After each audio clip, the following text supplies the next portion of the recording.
Hello, everybody. Welcome back on into the podcast. It's April 28th, 2021. This is episode 2 of the Ghost Horse Podcast.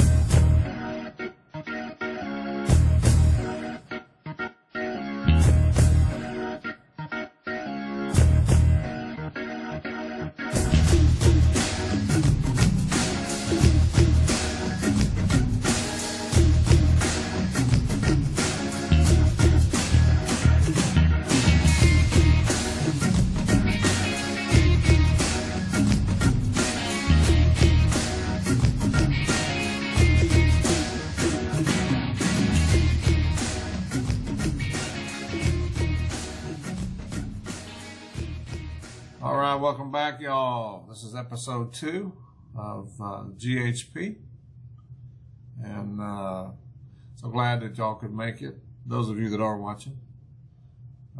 We do these to try to provide a little bit of entertainment to our friends and family members, and then some of you may not find it entertaining at all, and that's okay. But as you've noticed, might have noticed, Miss Christie is not with me right now. She will be here later in some later segments. But we're going to go ahead and get started. So I've added a segment here at the beginning of our podcast. I'm going to call it the Gag Gift. And it's just an audio clip of just a single audio clip of somebody famous that you may or may not know. It could be a politician. It could be a professional athlete, could be an actor, could be whoever. But most people are going to know who they are, but you may or may not have heard whatever the clip is that I choose to play. All right, so this first episode of the Gag Gift is going to be Nancy Pelosi. Okay, so I'm just going to go ahead and tell you. And this is her speaking before a crowd of people. I'm not sure where she's at here, but this occurred about the time that the trial, the Derek Chauvin trial, was going on, and before there was any, while they were in trial, and before there was any sentence provided or any sort of a verdict on whether he was guilty or not guilty. And so this is her speaking to the crowd about George Floyd and about that case. Okay? So let's go through it.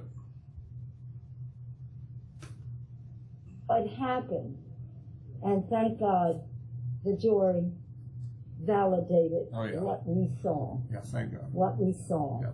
So again, thank you, George Floyd. Nope, For stop. sacrificing. Okay.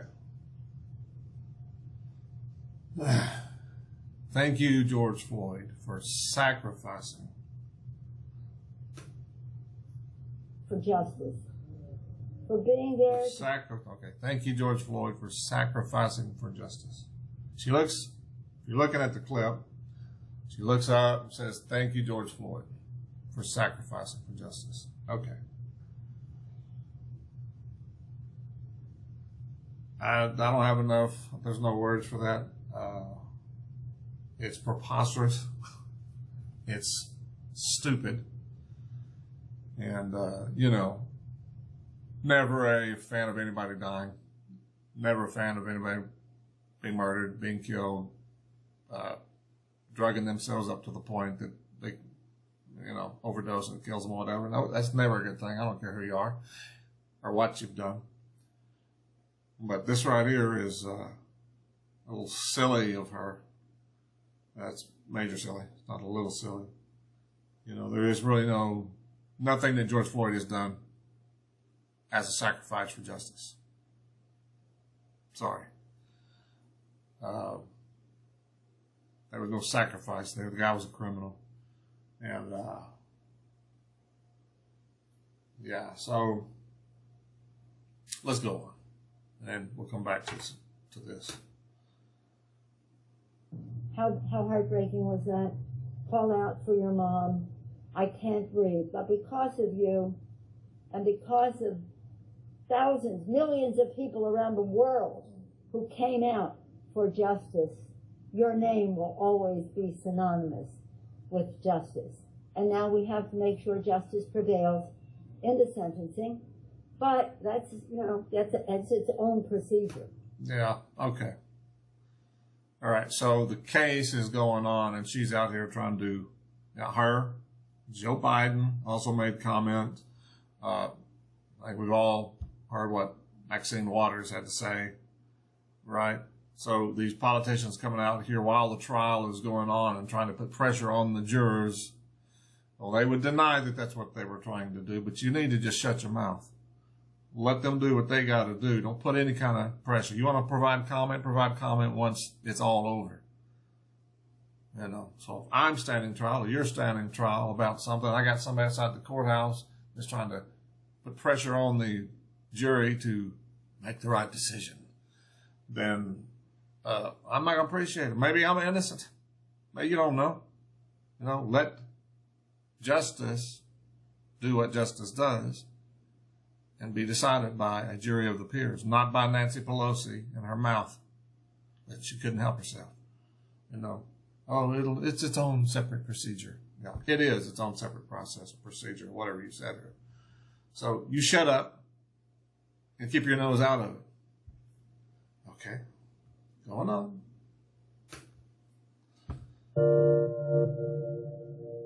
Yeah, that was the end of it. So going back to what she said about George Floyd sacrificing. Your sacrifice for justice. Okay. Thank you. All right, so listen up, Nancy.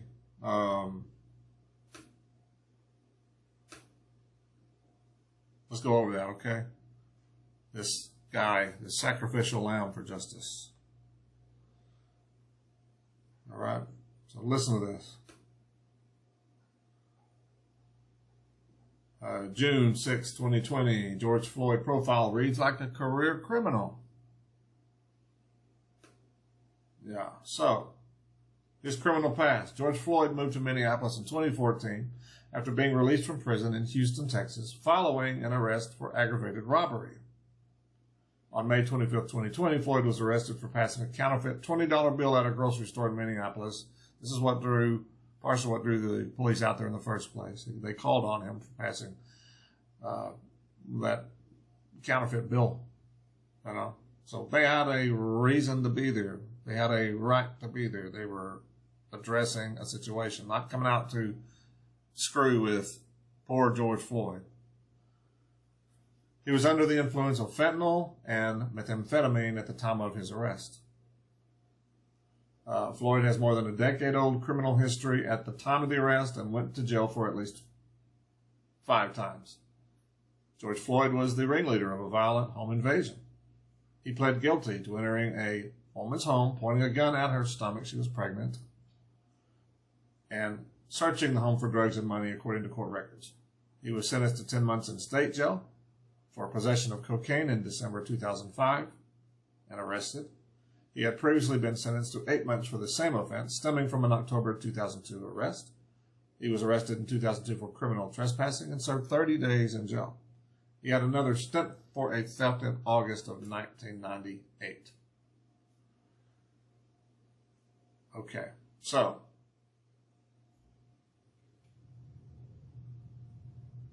this is the guy that's they painted murals of his face. They wear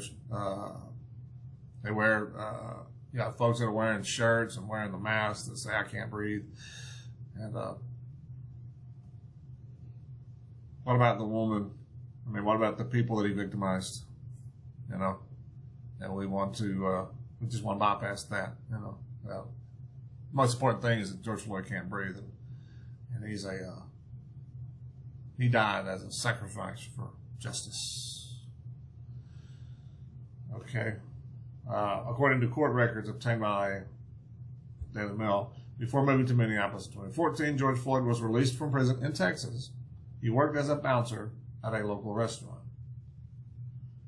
He had been sentenced to 5 years in prison in 2009 for aggravated assault stemming from a robbery where Floyd entered a woman's home. Already read a little bit about that. Pointed a gun at her stomach and searched the home for drugs and money, according to court records. Floyd, along with another suspect, posed as a worker for the local water department, wearing a blue uniform in order to enter a woman's house. When the woman retaliated, a Ford Explorer pulled up to the home, and 5 other males exited the car and went up to the front door. The final straw for Floyd came after serving 5 years in prison in 2009 for aggravated assault stemming from a robbery where he entered a woman's home, blah, blah, blah.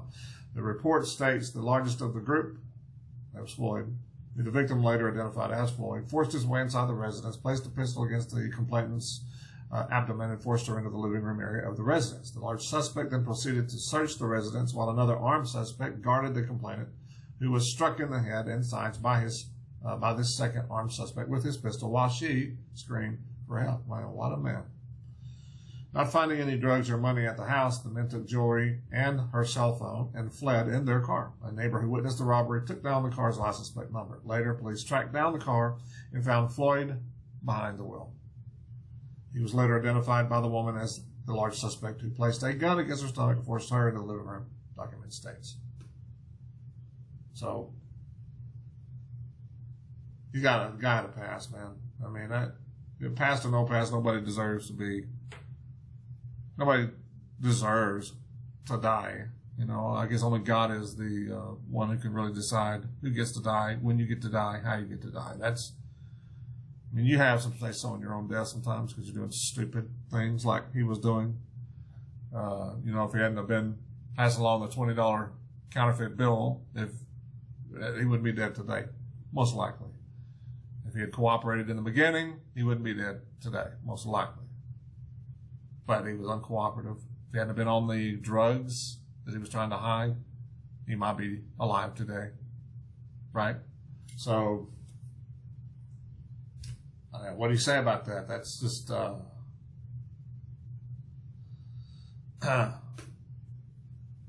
that's hard, but so anyway, that's the gag gift, all right. That's Nancy Pelosi letting us know that Mr. Floyd is, and we need to thank him for sacrificing for justice. Thank you. Okay. Anyway. All right, so let's move on. Let's go on and let's cover some Texas history. All right. This month in Texas history, check this out. 1766, Colin McKinney, does anybody know who he is? Was born in Hunterdon County, New Jersey. He was a land surveyor, merchant, politician, and a preacher. He was the son of Scottish immigrants and one of 10 children that helped provide for his family while his father was away fighting in the Revolutionary War in the 1770s. They lived in Virginia at the time. In 1831, and after living in several other states, he migrated near to present-day Texarkana, later becoming one of 5 people to draft the Texas Declaration of Independence. Cool. Then, at 70 years of age, on March 7th, 1836, at Washington on the Brazos, he became the oldest signer of that document, being granted the pen for keepsake as a result.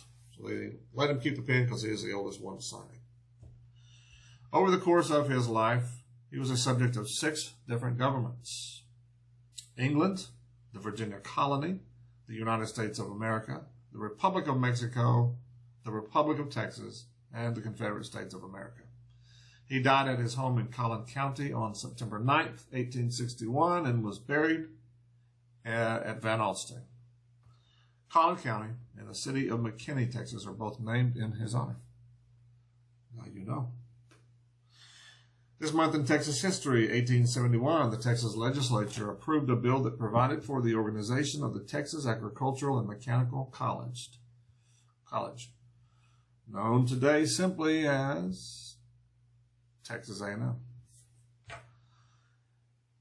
This month in Texas history, in 1911, this is cool, the keel of the battleship USS Texas, BB-35, nicknamed Mighty T, was laid.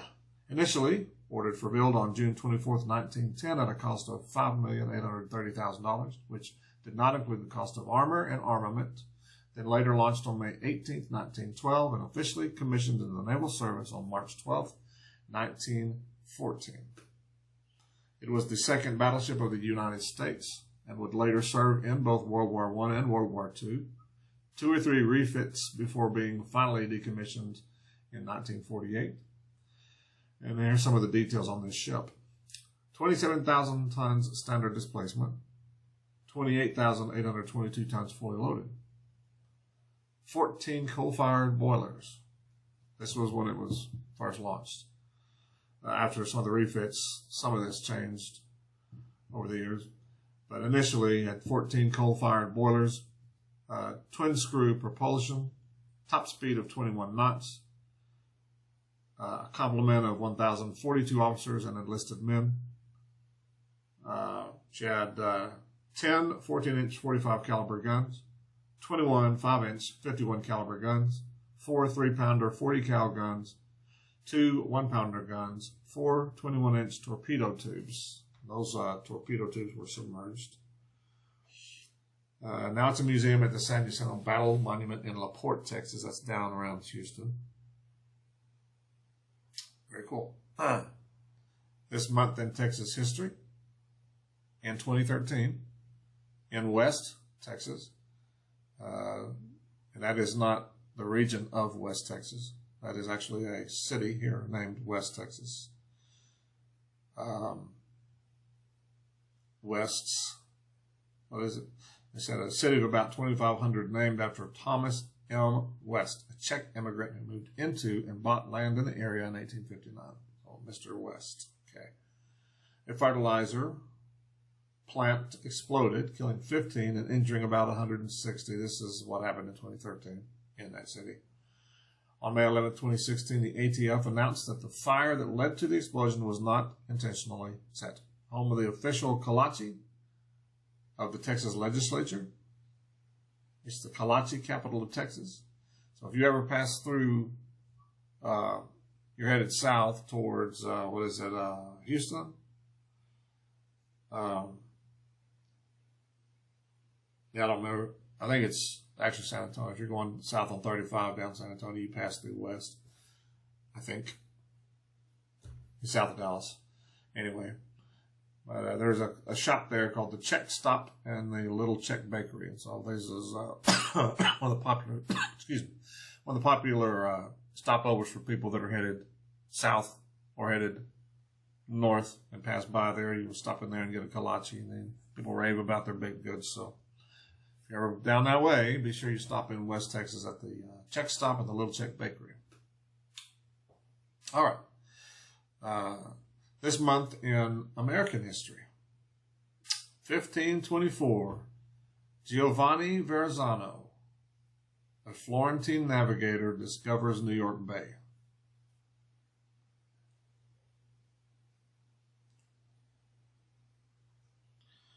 Okay, 1861, Virginia secedes from the Union, Civil War.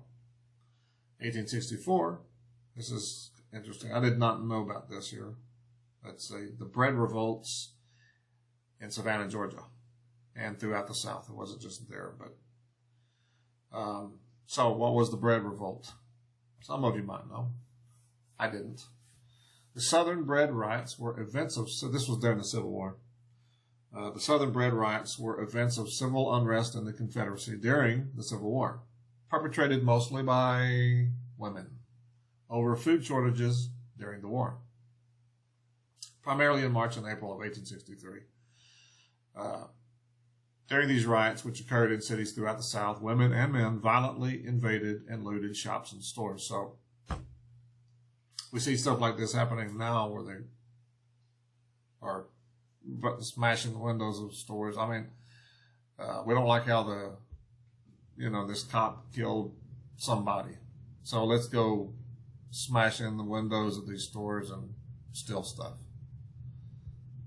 It was going on in 1864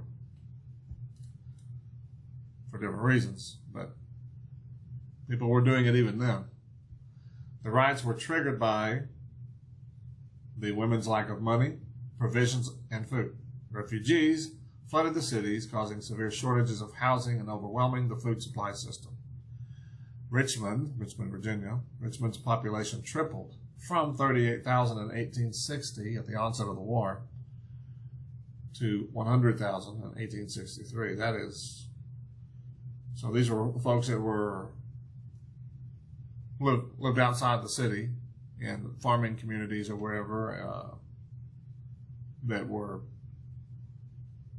short on food, short on provisions, and knew that they could get to it in the city, so they started moving into the city and have access to it. And when that happened, and they overran the city's supplies, and then you start having these riots. Nobody can.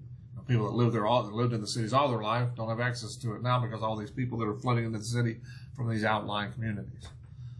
So, I did not know that occurred, but I mean, it makes sense when you read about it. 1907, this month in Texas or U.S. history, Ellis Island, New York, records 11,745 immigrants in like a 1 day or a 1 week period, something like that. 11,745 immigrants coming through Ellis Island. So with everything that's going on down on the southern border, right? Mexico, U.S. border, all these people pouring into the country down there. The difference is these were legal immigrants. These people got their paperwork. These people applied for citizenship. They didn't just pour into the country. None of them went through as undocumented. You have to do it right. So this is the difference today. It's not being done right. Just come on in. We'll worry about everything else later. No, we need to worry about it right now, right up front. Do it right or don't do it. All right. This month in American history, this is the last one I have. Sirhan is convicted, 1969. Sirhan is convicted of assassinating Robert F. Kennedy. Wow. Crazy. That's crazy, man. All right. So, moving on to the next segment. This is the OMG segment. This is the O and a word ghost, okay? OMG. So the subject of OMG this episode is, where did the flu go? Oh my God. Where'd it go? Well, let's read a little bit about that, okay?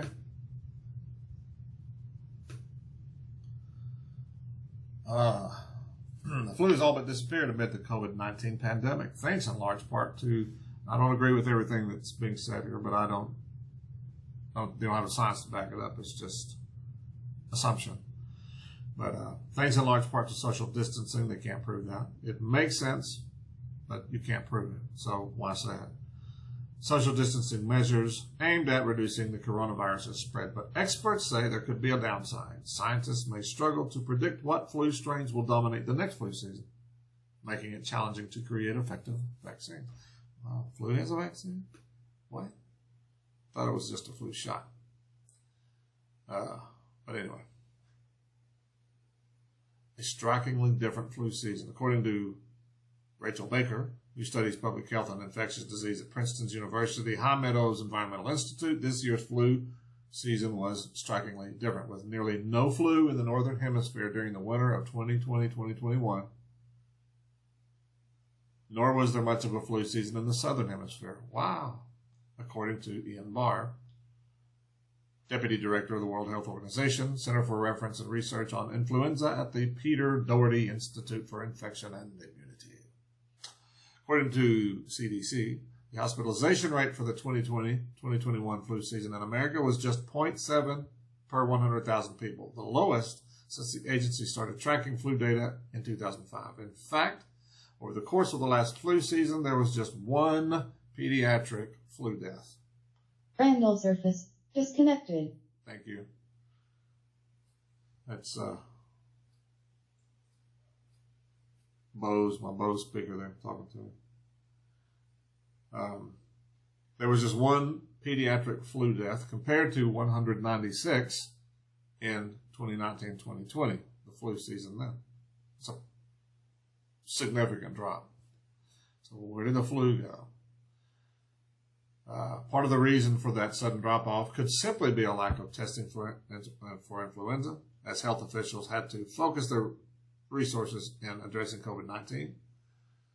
But a major reason for that decline is according to them, the social distancing implemented to stave off COVID-19. Baker and her colleagues estimated that these measures led to a 20% drop in respiratory RSV.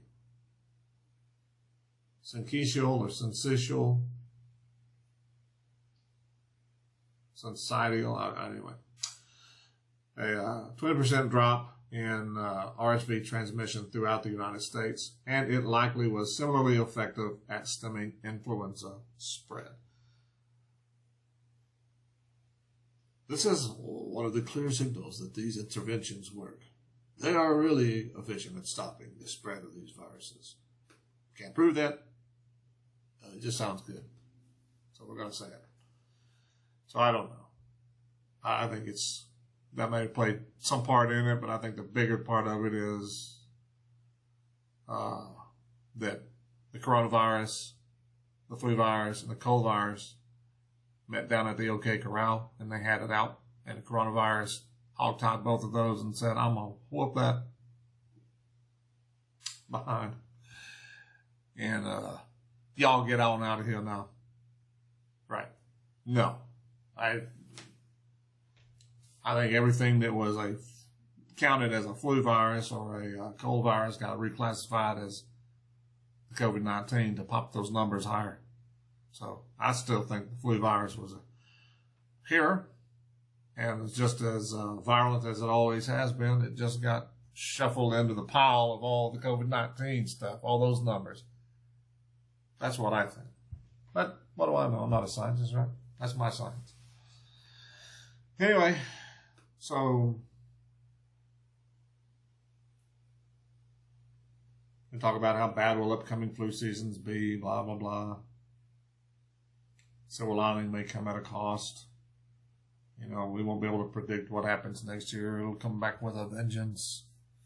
Well, with everybody that's still wearing their mask, we ought to be safe, right?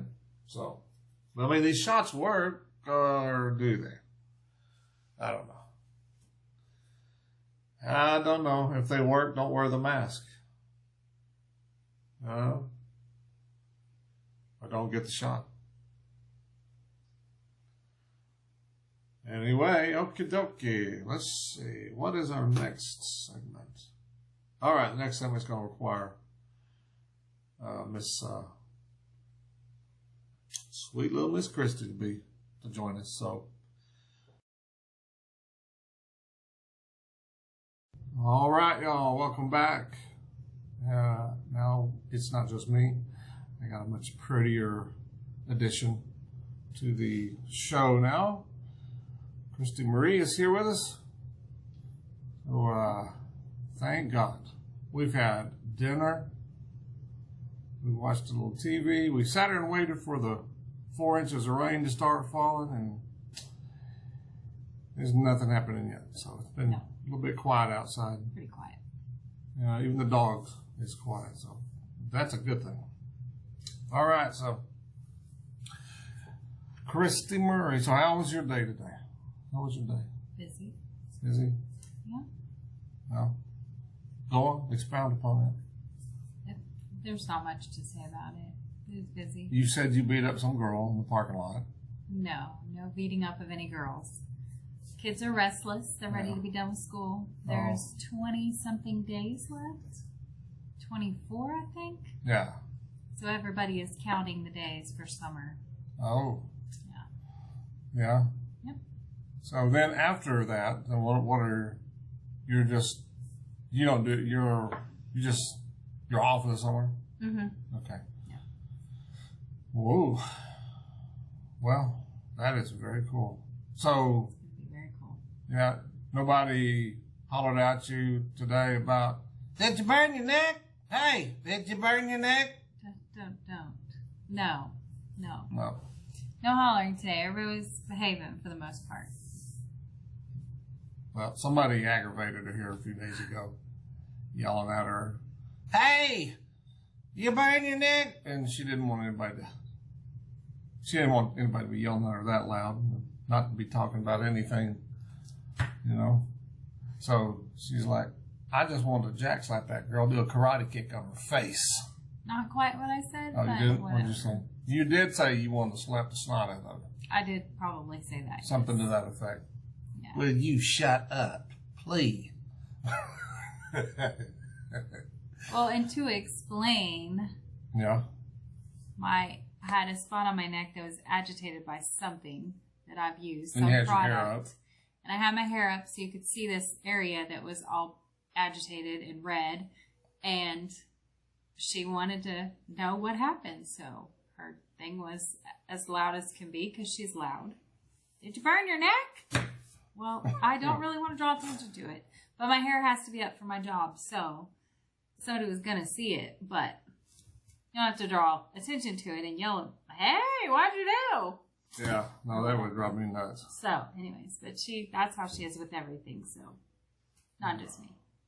Oh, well.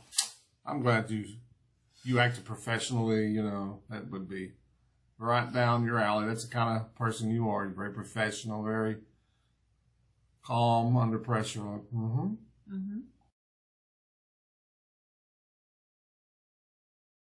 So those of you that have been following us on Facebook, then you know that we've got a house being built at a community. It's about 20 minutes from where we live now in Rockwall, or Rowlett.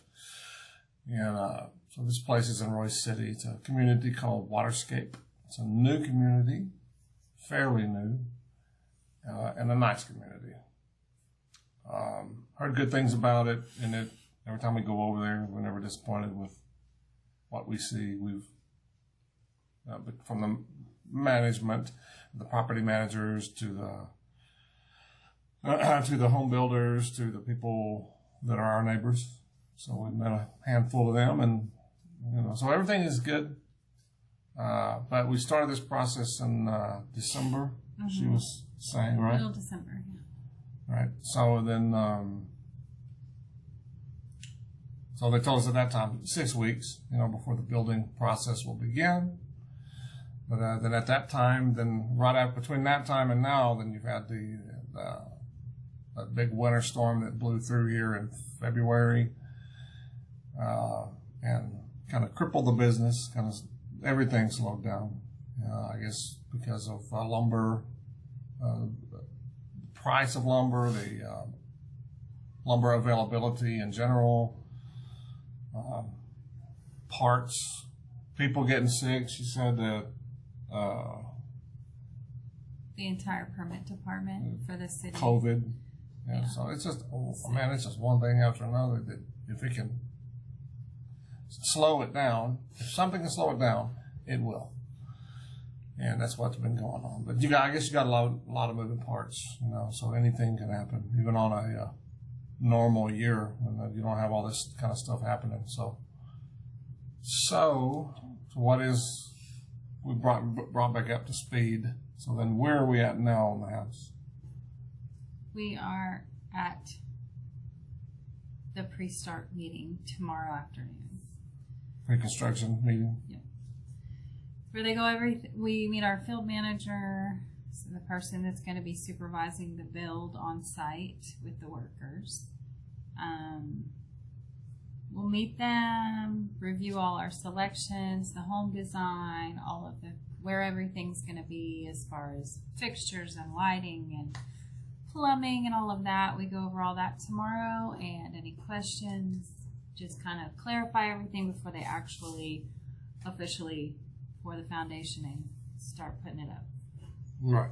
So I know where I stand on this. Are you excited about tomorrow? Yeah. She's excited. I'm probably waiting. She's more outwardly excited than I am, which is not to say I'm not excited. I just have a different space of time that I show my emotions, whether it's happiness or whether it's shock or whether I'm grieving or whatever it is. You generally don't see it up front. I just deal with it on a different, time, in a different time. So, a different way. We all do. But, so I am excited about it. It's a History Maker home. History Maker is the home builder. And it's a cool house.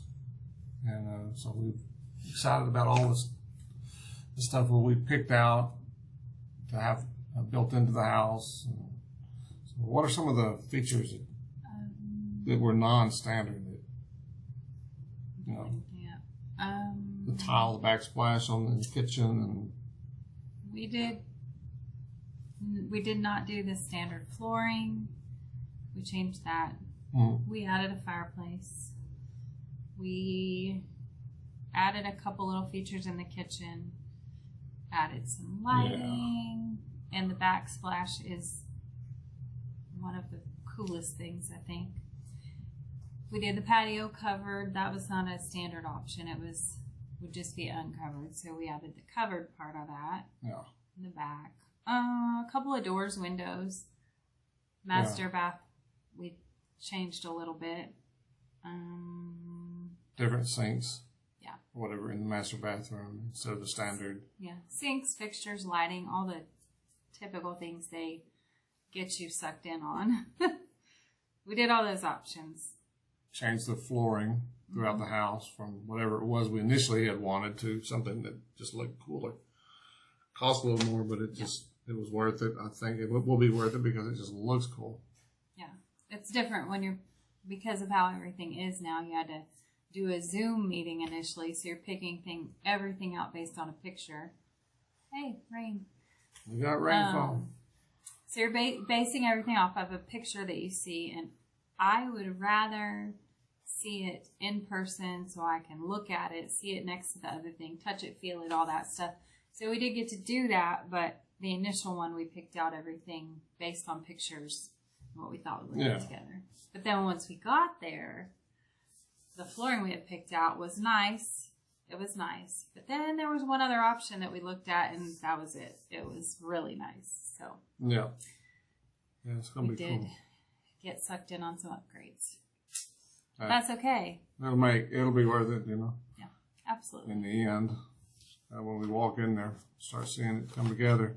But so our best guess is we think our move-in, just ballparking here, move-in is probably going to be anywhere from October, November time frame. I think so. Is what we think. So we'll see. That'll be when it starts cooling off. That'll be the good side of that. So, and then get that done hopefully just before the holidays. So we're looking forward to it. Excited about it. But this apartment that we're in has been good. It's a nice apartment. It's a nice community. It's apartment living.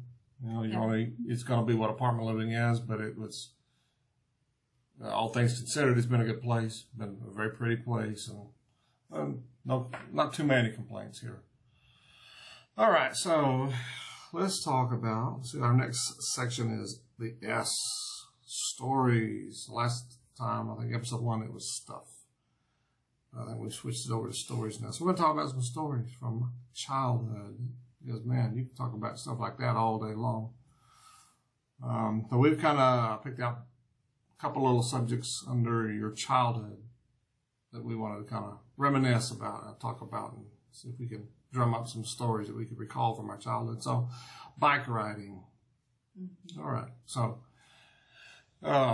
when did you learn to ride a bike? How did you learn to ride a bike? Did somebody teach you? Did you teach yourself? I honestly don't remember. I'm assuming that my dad probably taught me. Mm. Maybe my mother. Well, tricycle. Yeah, I'm sure it was. Yeah. Initially, but I do not remember that. I remember some horror stories with the bike, but not. What kind of bike was it? Just your basic standard bike. Girl's bike. That's what I remember. Yeah. Yeah. Well. And we lived on a dead end street, so I could ride in the street all day long, and you weren't gonna worry about cars running over you. Nobody's gonna run over me. You might hit a ditch. No, But you not did where I that was to at. yourself, no? No. The neighborhood I lived in then was flat. No ditches. Oh, yeah. Yeah. Well, And you? yeah, I learned, I don't remember the bicycle. It wasn't a BMX, I know that. It was probably a Kmart bicycle.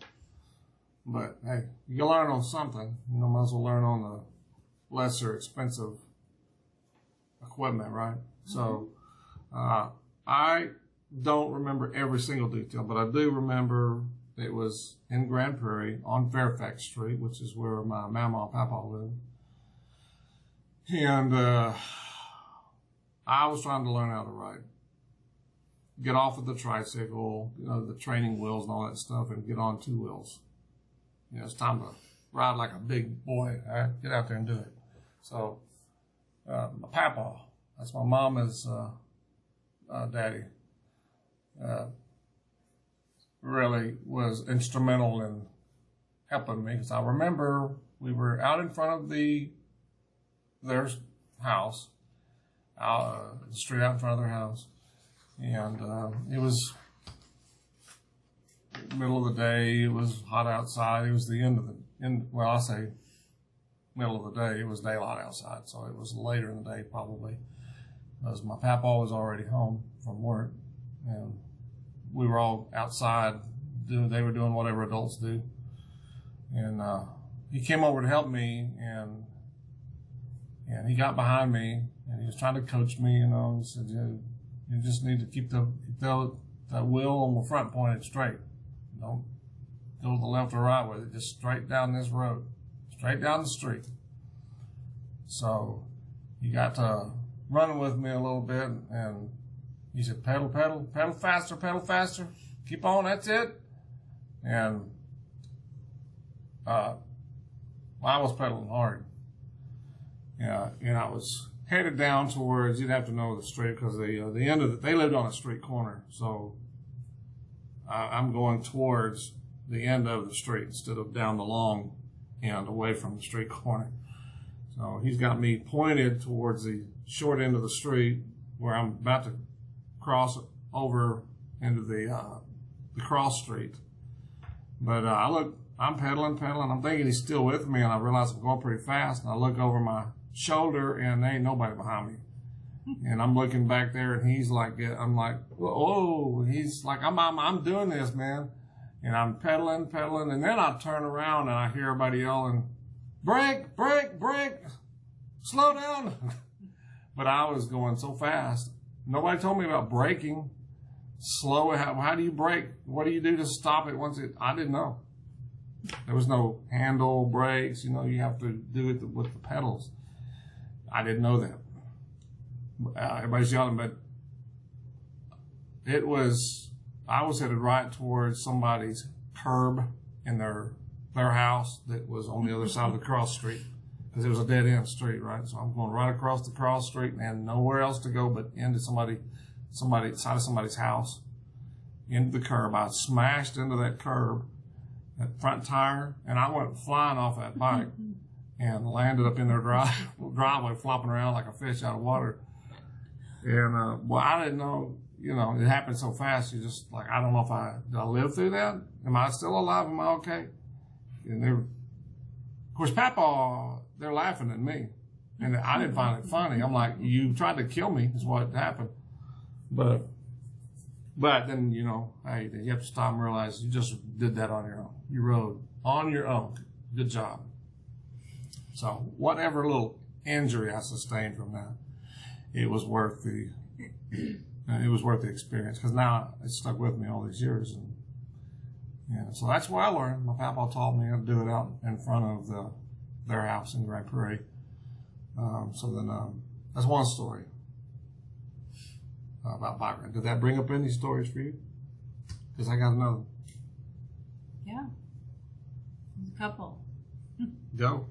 Well, for me, I was probably 6 or 7 riding my bike down our street, and my parents told me, don't ever ride your bike barefoot or in flip-flops. Really? There was a reason Why? for that. They told me this when I was young. Now as you get older, you know, you're fine. But as a little kid who does not real experience, you don't wear flip-flops or barefoot. Yeah. And I decided I want to ride my bike and I don't have time for shoes. So I was riding my bike barefoot and I paid for it. Because as I was riding quite fast down the street, my foot slipped off the pedal and went into the spokes of the bicycle wheel. And it cut the bottom of my foot. Like, cut it. And then I had to go home quite carefully. Yeah, you were damaged. Screaming, crying, blood everywhere. And I remember my dad taking me in the bathroom, sitting me on the edge of the tub, and taking my foot that I just sliced open on the spokes of the bicycle pedal wheel. Yeah. And he just poured peroxide over that open cut. I remember that. So that was, I don't remember, I just remember that part of it. I don't remember if it was bad, or if it seemed bad at the time, but it might not have been that bad. Yeah. So, lesson learned. They said, I told you not to ride your bike barefoot or in flip-flops. And and that's probably why. Poor thing. You poor baby. But those are good lessons. It was a good lesson. Keeps it in your memory, you know. I definitely did not do that again. Or I rode a little slower if I did. You wore your tennis shoes from now on. Yeah. And I can think of one with my kids, though, where Hunter and Taylor were riding their bikes. Yeah. And they were going through the neighborhood we lived in at the time. And Hunter, Hunter or Taylor, I think it was Hunter, he going as fast as he could to beat his sister down the sidewalk, and he caught some Christmas lights with his bike handle. The Christmas lights were so attached to the bush that they yanked his bike out from under him. Yeah. So, yeah, you have to be careful riding those bikes. Somebody put those lights in there good then. Yeah, they were in there good, or he caught them just, I don't know, but he caught them, they were on a big bush at the end of someone's sidewalk. Yeah. Wipe out. Yeah. So. Woo, man, old bike riding days, you know, ours are probably tame compared to a lot of other folks. Yeah. But, you know, it's memorable to me, so, and to her. So then I've got another bike story. This is small. We used to, high school, ride from, me and a friend of mine that lived in South Mesquite at the time. We were going to Mesquite High School. It was the summer of 84. Randall surface disconnected. It was the summer of 84. And it was summer band camp. And we could have had one of our parents drive us up to the high school, drop us off, but we had made up our mind. We were going to ride our 10-speed bikes from the community we lived in, and it was out near, well, it still is out near Seagoville, all the way to Mesquite High School. So it was about, I looked it up the other day, it's about one way, it's about 7 miles. And some of the roads that were there then are not there now. They redid the roads out there. So not all the roads are there, but it was in the neighborhood of about 7 miles. So, and this was in August, so it was hot. You're pushing 90 to 100 degrees outside, and we're out riding in the middle of the day. But we're young people, you know, and so we'd ride 7 miles out to the school, do the band camp for half a day, and then get back on those bikes and come back home. So we did that for, I don't know, what is band camp, a week during the summer? Yeah. Something like that. So we did that for a solid week, which is not too bad. We were talking about it the other day, and it's like, I can't believe we did that. It must have been the peak fitness, you know. And some of those, there's one road in particular where the road is pretty steep. There's a pretty steep hill that you got to climb, but it's good for us. Provided for some good stories later. So Anyway, so that's bike riding. So what about swimming? How did you learn to swim? Who taught you to swim? You teach yourself? No. I think my grandfather taught me, who had passed away quite, I don't know, several years ago. Yeah. Well, it's been a while. But he and my grandmother lived down here, and they had a pool in their backyard, and they used to fly me down here every summer from the time I was little. So I used to come down here and stay with them, and I remember him teaching me swimming things, how to dive in the pool, how to dive right, how to swim, how to float, how to do all that stuff. Wow. Yeah. Now, where was that? It was down here. Was it in a lake or something? It was in the pool in their backyard. Pool. Did you just say that? I did. I said they had a pool in their backyard. Well, the pool in your backyard could have been a lake. Some people have a lake. And was that a lake? We got a lake. It's a pool almost right in our backyard. Right, but it was an in-ground pool in their backyard over in Garland. So was it in a river? Or? Anyhow. So a swimming That's how pool I learned. in a backyard. And Yes. that's cool. And then I spent many summers at a lake. Yes. Yeah, it seemed like a lake would be a hard place to learn how to swim. Yeah, I didn't Well, it's learn not how a to very- swim there. No. Controlled environment, or you know what I mean? Yeah. There's probably people that learned in back in the day. I learned in an old pond out behind a barn or something, you know. So yeah. Well, I learned in a swimming pool in Irving. Yeah, I think the apartments were called Jamestown Apartments. And that was my dad taught me,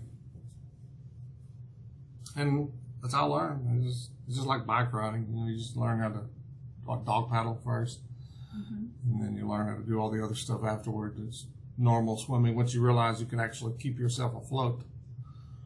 So I learned that way. Then my biological dad had us one weekend, me and Sherry. He had us one weekend, and he wanted to take us out to a lake. I don't remember where the lake was at. It was somewhere here in North Texas. And it was late in the day. In fact, the sun was going down. It was getting dark outside, but we had a pretty good little gathering. It was his wife at the time and their kids, and me and Sherry and my dad, and there was a family member there. I don't remember the person, but I just remember there was one or two other people. But I know that I was a little standoffish, I guess, about just getting out there in the lake and swimming. I don't think I knew how to swim at the time, is what it was. I had not learned how to swim by that time. So I was sticking close to the shore. In fact, I was not even in the water once it got dark. And I remember him saying, "Randall, what are you doing?" And I said, "Oh, I'm just standing up here talking to Sherry," or whoever I was talking to. Come out here, let's go swimming." Like, "Oh, no, that's okay. I'm okay, thank you." Well, that wasn't good enough.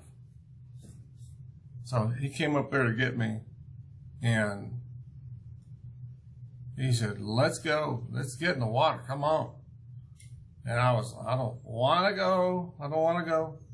Well, he grabbed my arm, and with my left arm or whatever, and he started pulling me towards the water. And then I don't know what you call it, where you start swinging somebody around by their arm around you like this.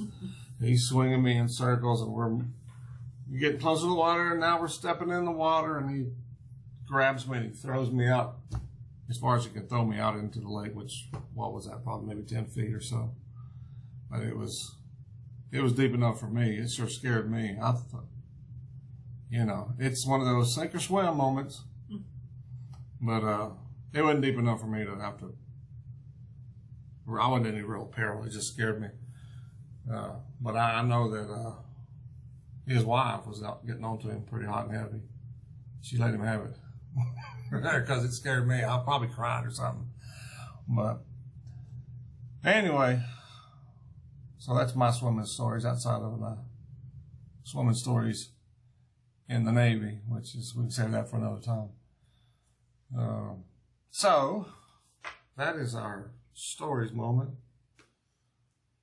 And anything else, lady, you want to talk about? Just swimming? Mm-hmm. Okay. Nope. All right. So real quickly, we're going to go over. I don't know why I do this. Just because I've been cut off from all the professional sports.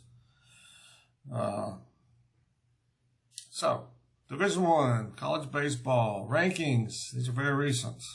This is the top 10 right here. Arkansas, still hovering at the top, 32-7. Vanderbilt, 31-7. Man, when I look at the rankings, every other week, those two teams are swapping. It'll be Vanderbilt at number 1, Arkansas number 2. Then you look the next week, it's Arkansas at number 1 and Vanderbilt at number 2. So they're constantly swapping, trading places. Number 3, Texas, 33-9. Pretty good. Texas hasn't been up there in a while. Number 4, Tennessee, 32-9. Number 5, TCU. Yes, sir, 29-10. They are one of the powerhouses in baseball, college baseball. So, number 6, Mississippi State, 24-7. Number 7, Louisville, 23-11. Number 8, Notre Dame, 20-8. Number 9, Oregon, 24-9. Number 10, rounding out the top 10, East Carolina, the Pirates, at 28-7. And one more team of interest at number 11 is Texas Tech at 27-10. So we'll check back in with them again next time we do one of these podcasts and see where we're at. But keep your eye on, in particular, keep your eye on the top 4. Arkansas, Vanderbilt, Texas, Tennessee, and then TCU sits right outside. So keep your eye on all those teams, because any of them can wind up winning the national championship. All right, so we're going to move on to the T in Ghost, and then we're going to let Miss Christy talk about Thrive. That is her passion. She's been doing that for a while. She believes in it. And it's a good thing, but a good thing for her. So I'm going to let her take it from here, and we'll touch base with you when we move on to the next segment. Okay. So last time, I think I talked about the basics tonight. Mm-hmm. But this time, so we have this thing with Thrive. The company as a whole is great. They do a lot of giving, and they give to outside of just people within the Thrive teams. They give outside of that. And so one of the things they do is they send I wish I had a picture of it, but I did not get a picture of it to print out. It's basically meals in a canister. So they send, when you purchase one, there's no shipping charge on it. There's not usually tax on it, a state tax or anything like that. It just depends on what state you live in. And Lavelle, which is the company that does Thrive, they actually send this to people that are starving in, third world countries and whatnot. And so it's called Thrive Nourish. It is a humanitarian aid mix. It is 14 meals, basically, when it's mixed, I guess, with water or whatever. Yeah. It's 14 meals in one can, and it's $30 or $40.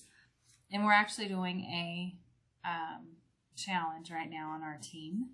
We're trying to hit a goal before the end of April, which is just in a day or two here. But the whole team is kind of doing it as a whole. We each have personal goals and all that. And if you are on my Facebook, you would look at my stories, look at my timeline. It's there. The link's there. You can watch the little video with some more information about it. But their statistics are that 22,000 people a day die from malnutrition and lack of food.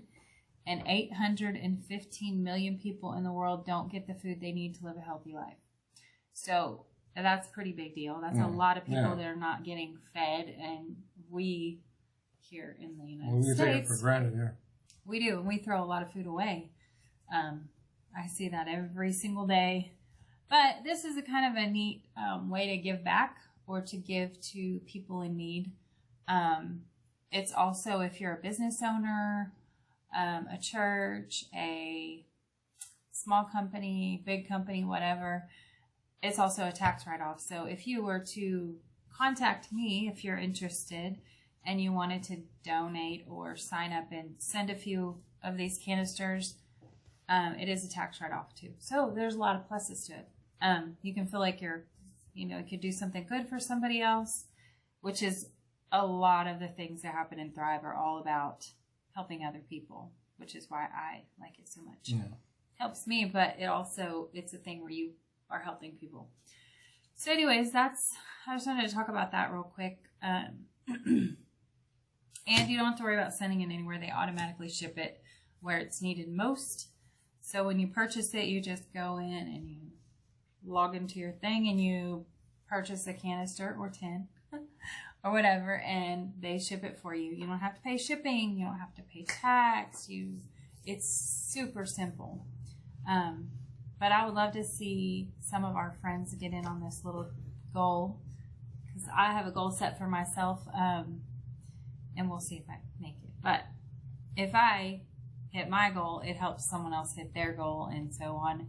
But the biggest deal is it's helping human beings that are not eating properly or maybe not knowing when they're going to eat again. So you're not just helping yourself, you're helping somebody else. And this absolutely is all about, if you're just looking for a way to give. Some people are like, I want to give, but I don't know where. I don't know what I want to do. This is a great option, and it's simple. The whole Thrive thing is all simple. But I think that's cool because I love to help other people, and so helping to send this needed is pretty How would they reach you if they wanted to? So you can, if you're watching the podcast, you can comment on that video. Message me on Facebook. Randall surface connected. Sorry, y'all. The service had to connect. You can message me on Facebook. Send me if you have my number, send me a text message. Send it to our podcast email. Comment on the video. Like I said, there is a link on the post on my Facebook page. So if you're friends with me on Facebook, go look for that post. It's on my wall. It has a link. You can go in there if you have any questions at all. Just reach out to me. There's lots of ways to reach me. We would like to hit the goal before the end of the month because that is where the big push is right now, to accomplish a few things.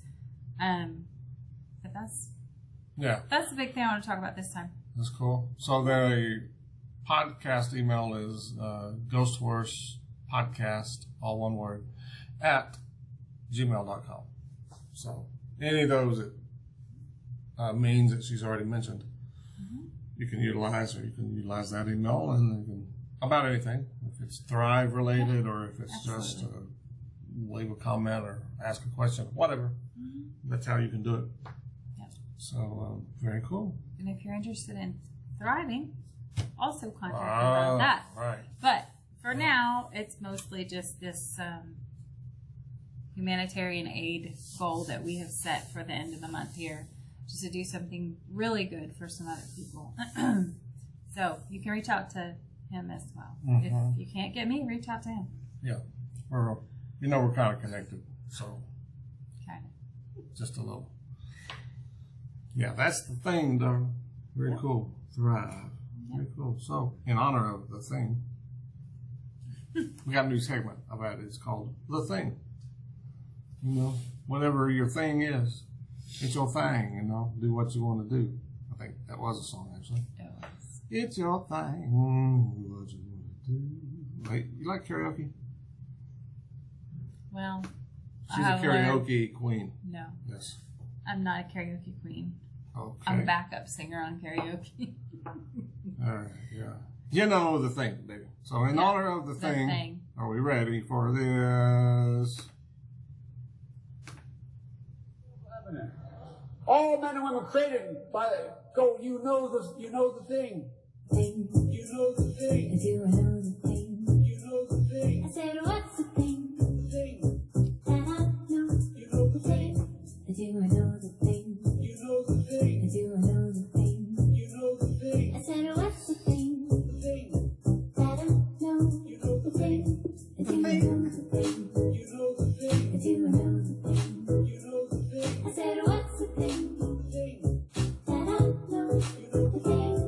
do I know the thing? She knows. Do I know the thing? The thing. I said, what's the thing that I know? The thing. Already we were created by that thing. Already we were created by that thing. You know the thing. Already we were created by the thing. Already we were created by the thing. You know the thing. You know The the thing. Already we were created by the thing. Already we were created by the thing. You know the thing. Do I know the thing? You know the thing. Do I know the thing? You know the thing. I said, what's the thing that I know? You know the thing. Do I know the thing? You know the thing. Do I know the thing? You know the thing. I said, what's the thing? I'm intimately familiar with the thing. You know the thing. Sounds Sounds really reverse. bad. It's not. The word of thing. All men will be created by the Other thing. Thank you, thing.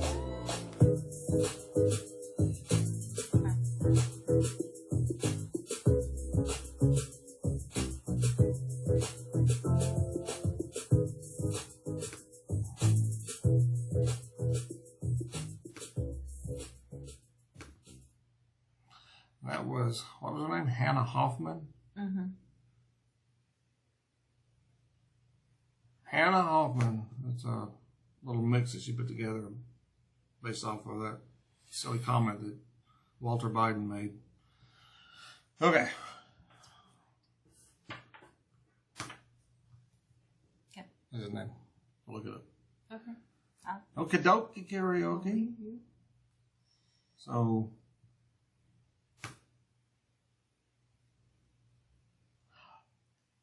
that was our Thrive and a little bit about your thing. Do what you want to do. So, The thing. huh? Oh, the thing. Do what you want to do. Excuse me. So now, you know what it's time for? Everybody's favorite. BIASIDIO Award. This is Joshua's favorite. He likes this. I like it too. You should have had him do it while he was here. Yeah. Now, he's going to be back in town. Right here, look here. That's Jefferson. Jefferson? No, I can't. You gotta go. Oh, there we go. Wiggle, wiggle, wiggle. Okay. So we're going to give out this. Like it worked last time, I'm going to do I'm going to read about 3 different episodes, 3 different people, 3 different scenarios here. And she's going to pick the one that's the biggest idiot. And we're going to give this award to the biggest idiot. She wants to hold Jefferson. Jefferson, are you okay with this? Yes. Okay. All right. Here we go. BIASIDIO scene number 1. This is about Arizona man's scheme to get a day off ends in arrest. You ready? Listen close. Okay, and these are all 2021 episodes. A father and 3 sons accused of selling industrial bleach. I'm on the wrong one. Wouldn't you know it? Here we go. An Arizona man found earlier this month near a water tower, his hands bound with a belt and a bandana stuffed in his mouth, had a harrowing tale for police. His name is Brandon Souls. Brandon told authorities that 2 masked men knocked him unconscious, put him in a vehicle, and drove him around before dumping him at the tower in the city of Coolidge, Arizona. The kidnapper's motive, he said, was a large amount of money his father had hidden around town. Investigators, however, determined that Souls' story was false. No assault and kidnapping occurred, and no money was hidden around the city. As for Souls' motive for lying, he made up the story as an excuse to get out of work. The Coolidge Police Department said in a statement, police arrested Souls on February 17th on suspicion of false reporting to police, per the Coolidge Examiner. Guess what? He was also fired from his job at the tire factory, according to ABC 15. All of that, cooking up a story so he could get out of being at work, and got himself in some trouble. Dumb. He got out of work already, like permanently. All right, story number 2. Mom in boxing glove attacks girl at school. This happened in Florida. So the lady's name is Edith Riddle. Okay, 34 years old, Edith Riddle, charged with child abuse after an incident outside the school cafeteria. A 34-year-old Florida woman is facing child abuse charges after allegedly fighting a 12-year-old girl at her daughter's middle school while wearing a boxing glove. How thoughtful of her. Edith Riddle, who initially told officials she was unable to remove the boxing glove because it was super glued to her left wrist, had accompanied her daughter to a conference regarding the 8th grader's hostile outbursts toward another student, meeting with the vice principal at DuPont Middle School in Jacksonville, Florida, around noon on March 18th. The message officials hoped to convey apparently didn't get across because the pair, accompanied by an adult male, also said to have been wearing boxing gloves, as well as a high school student, then headed to a patio outside the cafeteria where Riddle's daughter got into a physical altercation with the other student. An arrest report claims Riddle joined in, this is the mother, punching the girl as she lay on the ground. She, quote unquote, threw several punches to the victim's head and also stood on the victim's hair. Well, I'm going to stand on your hair. See how you like that? The report reads, per WJAX. The student was found with abrasions on her arms and knees before being taken for a hospital evaluation by her mother, Crystal Wiltsey, who told police she wanted to pursue charges. Riddle, who was arrested Thursday and bonded out of jail on Saturday, faces 1 count of child abuse with a personal/special weapon. But Wiltsey says that's not enough. She also plans to take legal action. I put the school to blame just as much as her, she says, noting officials should have escorted the lady off the property when they showed up to the school in boxing gloves. That's story number 2. You got these stories straight? Keep them straight. Yeah. Last story. Story number 3.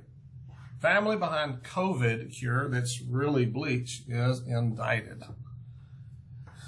All right.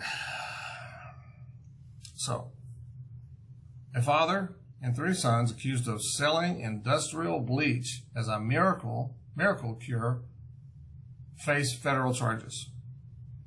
Mark Grennan, 62, Jonathan, 34, Joseph, 32, and Jordan, 26, could face life sentences if convicted in connection with a product called Miracle Mineral Solution, which the FDA says actually becomes chlorine dioxide once ingested. A bleach whose typical uses involve the treatment of textiles, industrial water, pulp, and paper. Mark Grennan is the Archbishop. Oh, here we go. This is where it gets interesting. Mark Grennan is the Archbishop of the Genesis 2 Church of Health and Healing based in Bradenton, Florida, which sells the bleach solution. The Grennans have been advertising the solution for years as a cure for COVID, autism, cancer, and other illnesses, but claimed national attention last year when they asked then-President Donald Trump to grant them protection from the FDA. The FDA issued a warning about the product, which the Grennans were making in a shed in their backyard. Last year, the New York Times reports. A federal indictment alleges the Grennans made more than $1 million per Spectrum News. They're also accused of criminal contempt for their violating court orders to stop selling the product. They marketed the bleach solution through their church, which they describe as non-religious. One of its founders, Jim Humble, has said that he is, quote, unquote, a billion-year-old god from the Andromeda galaxy, per the Times. Humble has not been charged in the case. The Times reports it's unclear whether anyone suffered ill effects from ingesting the solution, though an earlier Spectrum News article said people were getting sick from use of the product. So, that's the third story. And I'm most particularly interested in getting in touch with Jim Humble, the billion-year-old god for the Andromeda Galaxy. I would change my name to something like Cassiopeia or Achilles heel or something that is named after a constellation. Jim Humble, the billion-year-old god. Can I help you? So there we go, Dave. There's 3 different stories. You got these people selling bleach as a COVID cure, and they're working with a billion-year-old god from outer space, and a mom in boxing gloves that attacks a 12-year-old girl at school, and the Arizona man who schemed to get the day off and then gets fired. He cooked up some crazy story. So which of those three, which one is going to be awarded the Big Idiot Award, BIASIDIO Award? Jefferson, where are you going this time? So part of me would like to say the dude that thinks he's an ancient god from Andromeda should get this award. Yeah, he's not like even the center of the story, but he stands way out. But I'm going to have to go with the man that made a big scheme to get a day off of work instead of just calling in sick. Yeah. What's the deal? Why? That's an awful lot to get a day off work. Brandon Souls. I'm going to guess, this article doesn't say, I'm going to guess he's probably used up all of his, I'm sick today passes. Well, And now he's got to come up with a different story. Like, what can I do this time? Oh, yeah, I got a great one. Stupid. So, I don't know. I think it's kind of a tie between him and the god from Andromeda. The people He's not selling bleach. even the main story, but Yeah. I feel like he should get Yeah. Jim Humble. She wants to give the award to Jim Humble, who's not even the center of this story. So she's splintering off from the story. And so I don't care about the guy selling bleach as a cure. I just want to know more about the billion-year-old god from Andromeda Galaxy. That part makes me Were you the chuckle. pastor of the church / billion-year-old god? Yeah. All right, Jim Humble. It looks like you're getting this award. You were just not even. You just got a throw-in. Present you with, what's his name? Jim Humble. Not that horse. Huh? The Jack. Jefferson. Yeah. Jefferson, I'm sorry. We're giving you to Jim Humble. Yeah, but you're in good hands because he's a billion-year-old god. He's a billion-year-old god from the Andromeda Galaxy. You don't have anything to worry about. Yay! I'm so glad you picked that guy. I laughed long and hard about that one. That was funny. Okay.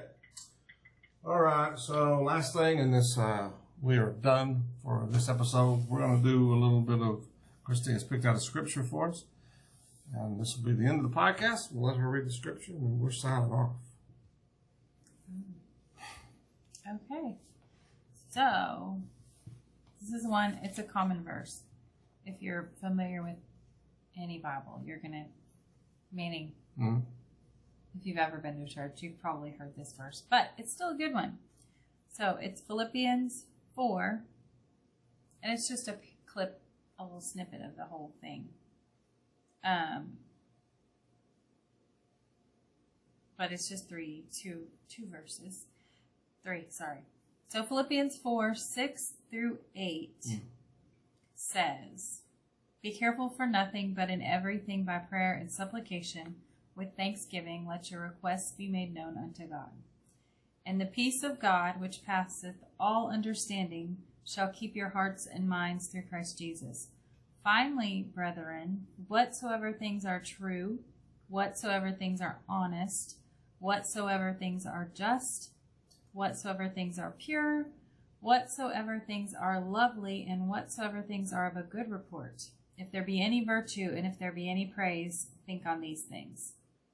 So basically, be careful of your thoughts. Think on these things. That's in Think Philippians. on those things, yeah. Philippians 4, 6. All right. I like that one.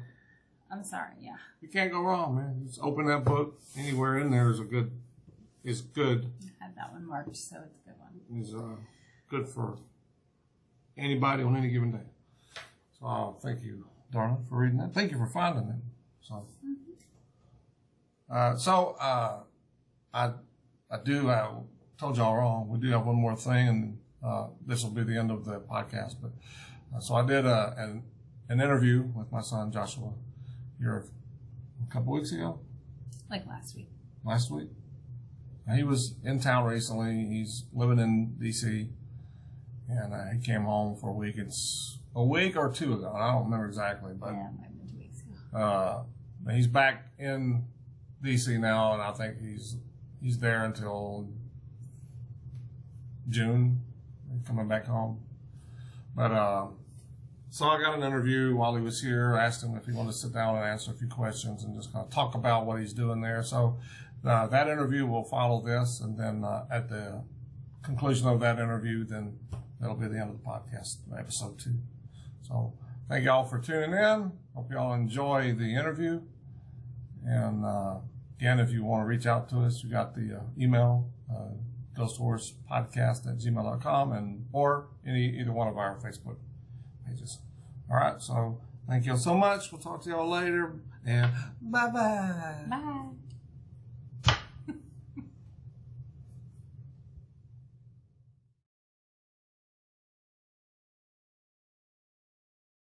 All right. Okie dokie. Hello, everybody. Welcome back. This is our special segment. Our guest is the first ever guest for the Ghost Horse Podcast. And it would be none other than my son, Joshua Colby McGuire. I'm checking my screen over here. That's why I keep looking away. I keep getting messages, making sure that the recording's not stopping. But if there's any interruptions, and we'll just push on through them. But Joshua's in town from, he's living in Washington, D.C. He moved up there, how long ago was that? I left January 19th. I left here January 19th. January 19th, so February, March, April, so 3 months or so. Yeah, February, almost. March, April. Almost, yeah. Something in the ballpark of 3 months. Yeah. But he had previously, I'm going to let him give you all the details, but he had previously gone up there for an interview, wound up, the interview went well, so he was able to secure a position that he was really interested in, and so he wound up moving up there in January, and so that's where he's been. He's at home right now, obviously.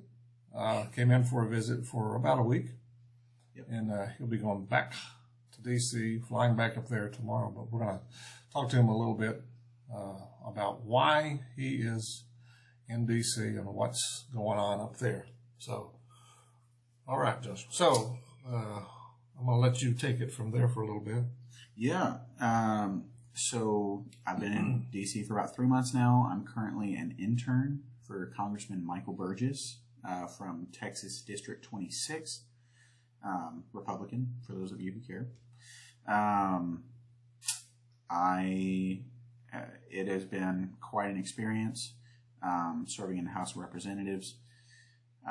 Went up there in November, kind of like Dad was talking about. Didn't know that it was going to be an interview. I thought I was just going up there originally for kind of sightseeing. I love American history. That's a very good area to experience a lot of that. So went up there, was able to actually get a meeting with the Deputy Chief of Staff of that office. Thought it was just for, my understanding of the meeting beforehand was that it was for just her giving me advice on how to best get a job up there after I graduate. And at the end of our meeting, she said, if you have a resume, send it over to me. Then she followed up a few hours later saying, I've forwarded your resume to our staff assistant who deals with hiring our interns, and we'd love to, consider you for an internship position. So that was exciting in and of itself, because I was not expecting that at all. Fast forward a few weeks, probably 2 or 3 weeks, I had a phone interview scheduled. That went really well. Fast forward another week, I was offered the position. Didn't really hesitate to take it. I kind of just dropped everything I was doing, and in the span of a month, I was up in D.C., living there. So I don't know if you want me to like talk about my duties. Yeah. Okay. Yeah. So the responsibilities of an intern, it varies from office to office. One of the biggest responsibilities that interns are typically going to have, like myself, is giving tours of the Capitol. Unfortunately, that is not a possibility right now because of... Still got it fenced off? Well, they've actually removed some of the fencing. They started doing that about 3 weeks ago, so that's been nice. It feels a little more normal up there. But no, it's really because of COVID. They still, for whatever reason, haven't figured out the health precautions they want to take to start allowing visitors from the public to come in and take tours. But I'm hoping that we get back to some form of letting people come visit before my internship ends in May, late May. So that would be typically one of my biggest responsibilities. Unfortunately, I haven't been able to do that yet. What would be one of your biggest responsibilities, you said?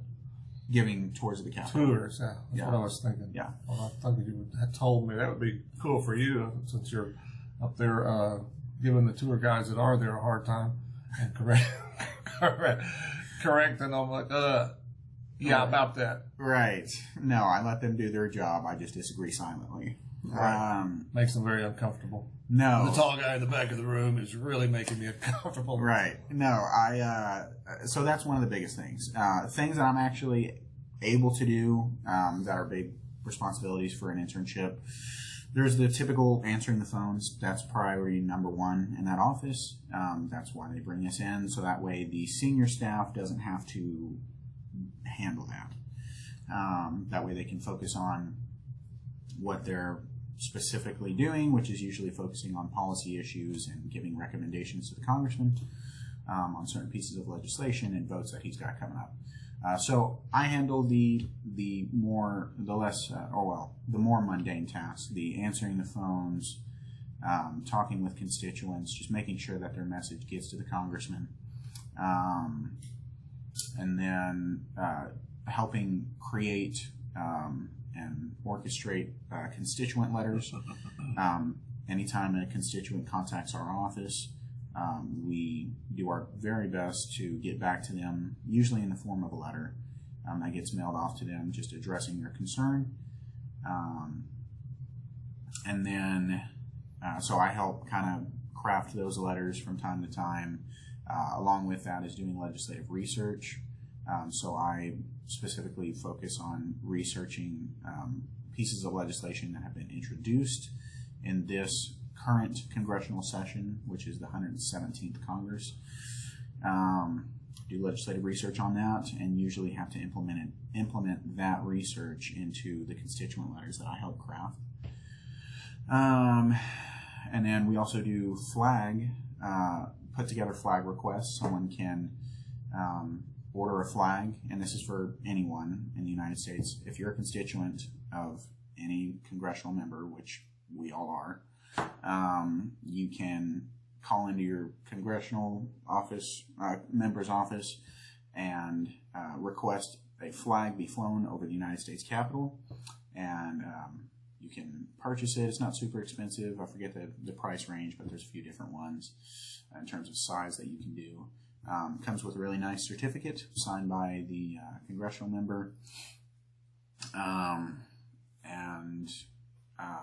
then we mail those out, and there's a few other little things that I help do here and there, but those are kind of the main things. So then how many days, much time during the week are you there?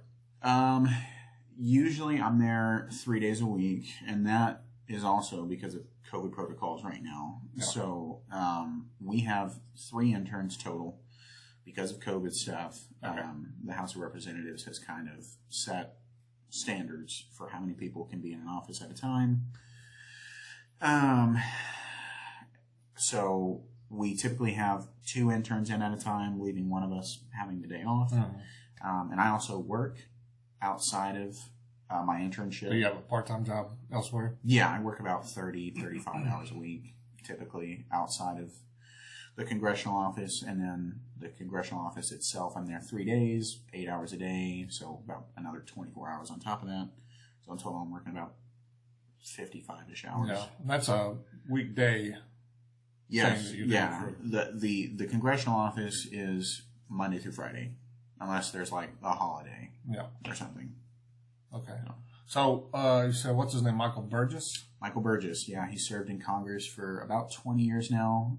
He represents Texas District 26, which is the major cities in that district are going to be Denton, part of Fort Worth, Louisville, and if you want to consider Frisco a major town, that as well. That's what I asked there. Yeah. What communities would that cover? Yeah, there's a lot of other smaller towns than those, but those are kind of the ones that people might know. Okay. All right. Well, that sounds very cool. All right. So are you like going to the Capitol building, or is it some other office building outside the? Yeah. So, it is an outer building. It's right next to the Capitol. You walk out the building. There's the Capitol right there.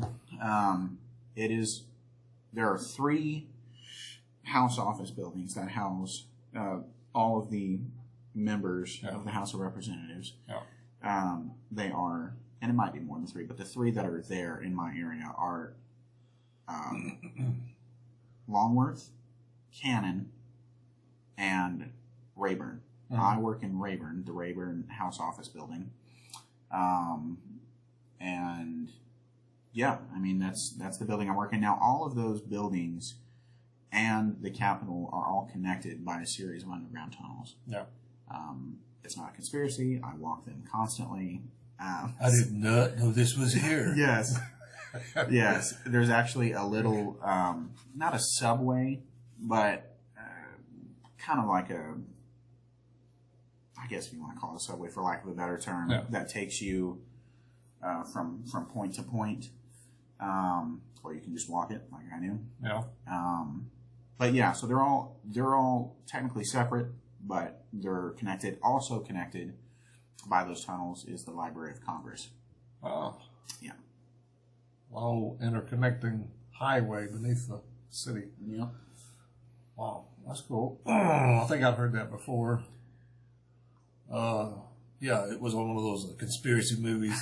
This is not really here. We're gonna National Treasure. I'd actually heard that. Probably National Treasure, but I think I'd seen it on some documentary. Yeah, it's not super secret or anything. Just a lot of people don't realize it.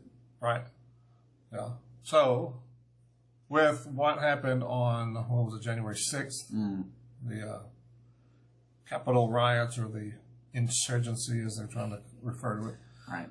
So, what is different, other than the fencing? I mean, is there any? Have you been able to see where there was any damage, or any parts of the Capitol where they entered the building? And I mean, did you go sit at Nancy's desk and put your feet up on? All right, for my future employers that are watching this video, complete joke. Yeah, but you're there, so would you have seen anything? I mean, how often do you run into the Capitol Police? Are they passing you? Do you see them in the hallway? Do you anything like the? What am I trying to say? Is it difficult to get for you, even because you're working in the place, right? For you to go and you got to present an ID, you got to do an iris. Scan your iris. How is that? Yeah, so it's important to keep in mind that that was 2 weeks. Yeah. The events at the Capitol on January 6th were 2 weeks before I got there. I think it was like 13 days technically. But, so when I got there and was able to actually make my way. There was a lot of National Guard though, right? Troops that were there when you arrived? Yeah, so when I got there was over 5,000 active National Guard troops that were stationed there. Okay. However, that has actually reduced by about half, and I believe it's now closer to 2,500, 2,300, something of that nature. That's also, they made that move when they decided to start removing some of the fencing. Removing. So it's getting a little bit more back to normal, which is nice. I've only been up there 2 months, but it's been a relief for me. But the people that have worked there for years, I've talked to and have been like, this is great. This is a return to normalcy in some form for us, because it's been, for better, lack of a term, a ghost town. That includes, it's not just the Capitol, right? That's like some of the monuments and some of those things that have been difficult to get to. Yeah, so the monuments are open to the public. Some of that, there have been some restrictions based on COVID, not really the security concerns. Now, another area that has been sealed off because of the events on January 6th has been the White House. Right. You haven't really been able to get anywhere close to it. They've got that entire block. And before this, you could just walk right up, or what? Yeah, you could walk right up. So across the street from the White House is Lafayette Park. I mean, right in front of it. I used to walk to it all the time and just stand there and look at the White House with an unobstructed view. Can't do that right now. Now, part of that is I know they've been installing a higher fence around the White House. Yeah.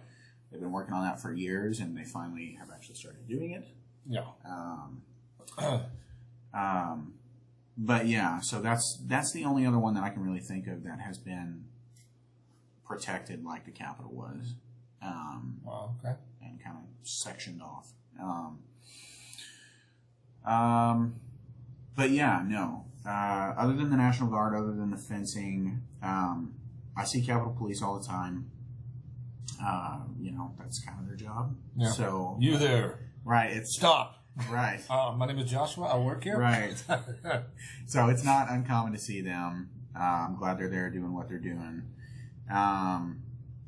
Especially recently. I don't know if anyone saw it in the news about some person. Cop that got. Yeah.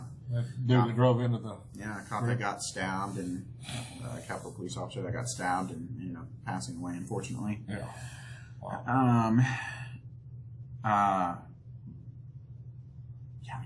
I cannot. Security concerns. That's what we were talking about. Security. Yeah. Yeah. So, other than that, you asked me about the damage. Have I seen any damage from January 6th? It might have been cleaned up by the time you got there. I did. I did see some. Did? I did see some damage that had occurred from that day. Now, again, this was like 2 weeks after I got there, so the damage that I saw was pretty minimal, because by that point they had taken care of the major stuff. Yeah. I did see I wouldn't say it was a shattered window, but it was broken. Someone had clearly tried to enter at that point. Force their way in. Yes. And then there were a bunch, and this isn't really damage, but there were a bunch of riot shields from I can't remember if it was Capitol Police or National Guard that was using them, but they were there. There were a stack of them, just a line of them. That was pretty surreal to see. And then other than that, just that broken window. We did see some of the windows that had been broken out were boarded up, and they were still waiting to kind of replace them. Right. But yeah. All right. So, you and I have talked about this before. So, you've run into some individuals there that maybe not everybody would know, but if you've paid attention to the news over the past few years, you would know one of these individuals for sure. Yeah. So who have you run into in the hallways there at the Capitol? Well, the first one is obviously the congressman that I work for. I see him more than anybody. Yeah. But I don't know that he would be as well known as some of the other people that I've run into. So the most prominent one, well, dating back to actually November, before I even worked there, I actually ran into Nancy Pelosi. Didn't say anything to her, but she Locked her down, said, excuse me? No. Nope. You just kept walking? No.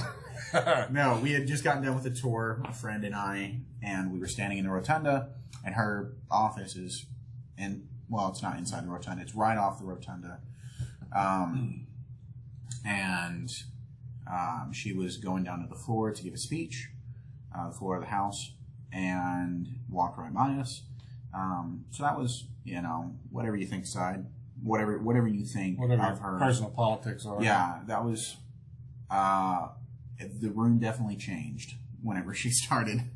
It got very quiet, with everyone else that was in there. And, so, I can say that I have seen a Speaker of the House. That's pretty neat. Another one that y'all would probably know, if you've watched any news coverage over the past 4 years, or so, Adam Schiff, the congressman from California. He had a big part in the impeachment hearing. Yeah, he was I don't know about this latest, the second one, but I know in the first one he was a impeachment manager, I believe is the term that they used for him. Something like that, yeah. So he was presenting his case and the case of the House to the Senate during that first impeachment trial. He was a part of that team. I've seen him a couple of times. Never said anything to him, but he's easy to pick out because you see him so much on the news. Yeah. You said he was coming off of an elevator. You were getting on the elevator.